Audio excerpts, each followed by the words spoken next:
morning everybody, Dan Schutte here, Shoreview Natives. I wanted to take a minute today and just chat a little bit about what we do for milkweed family seed collection. So here at Shoreview Natives we grow the common milkweed, the Asclepias syriaca, the butterflyweed, the Asclepias tuberosa, and then the swamp milkweed, the Asclepias incarnata.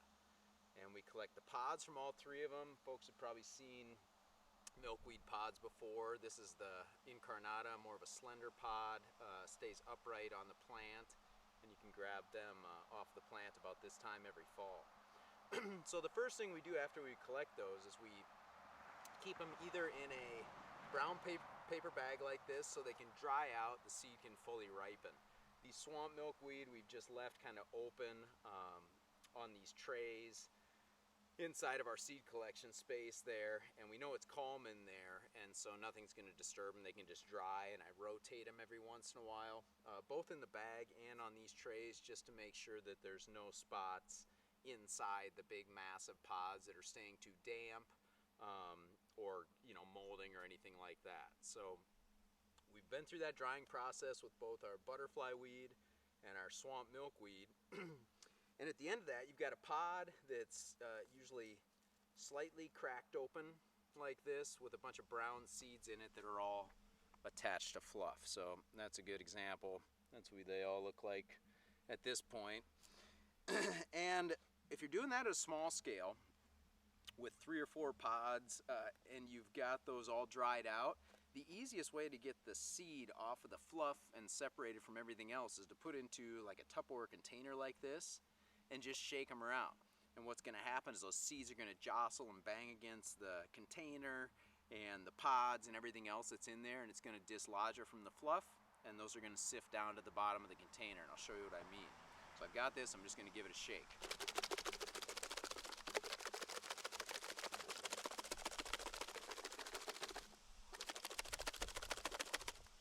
So after doing that for a few minutes here, I'm just going to kind of tap it, and that's going to sift all those other seeds that dislodge down to the bottom.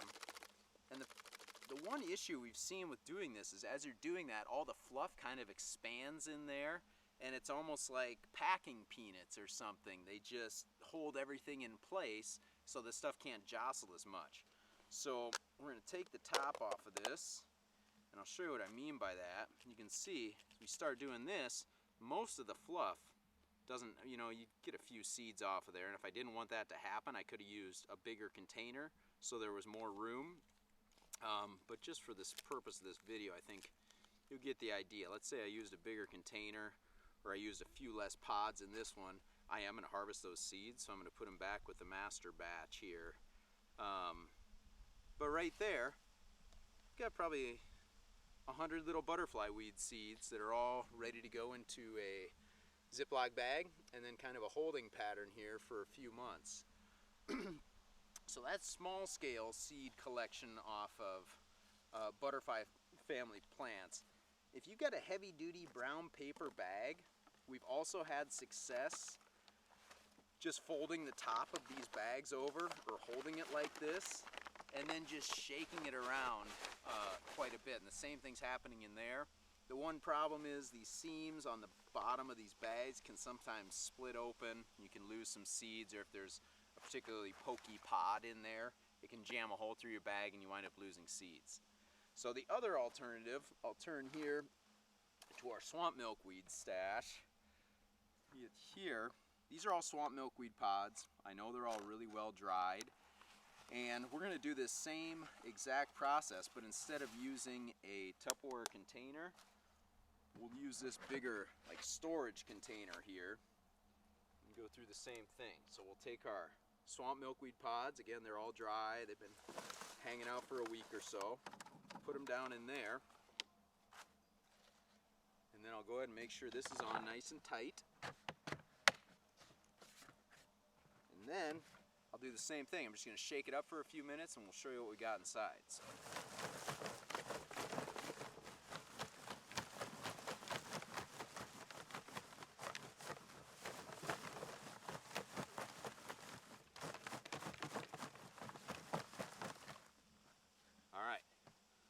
So when we've done this many at one time, believe it or not, I sometimes put on a dust mask when I'm dealing with it because the fluff has so dislodged in there that it comes out in clouds.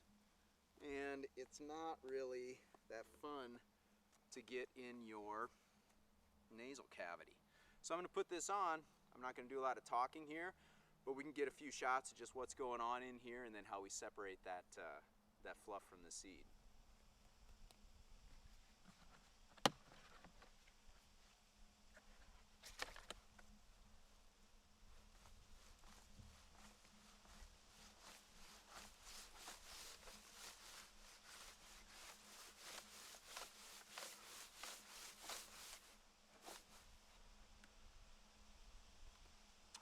Try not to disturb this stuff too much now and get a shot of what's in there. Most of this fluff, as you can see, the seeds have dislodged, so it's going to be a matter of kind of separating all this stuff on top. But as you dig to the bottom here in the container, you can see how that seed is really starting to dislodge.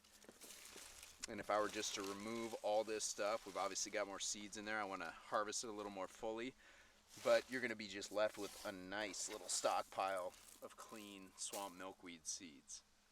So any scale, just match your container to the amount of pods that you're going to try to collect the seed from, and know that that fluff is going to do its packing peanut thing and kind of hold things in there. So you'll either have to remove the fluff, get a bigger container, use less pods.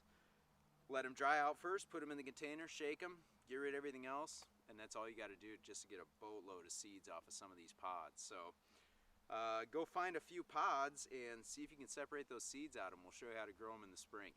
Thanks.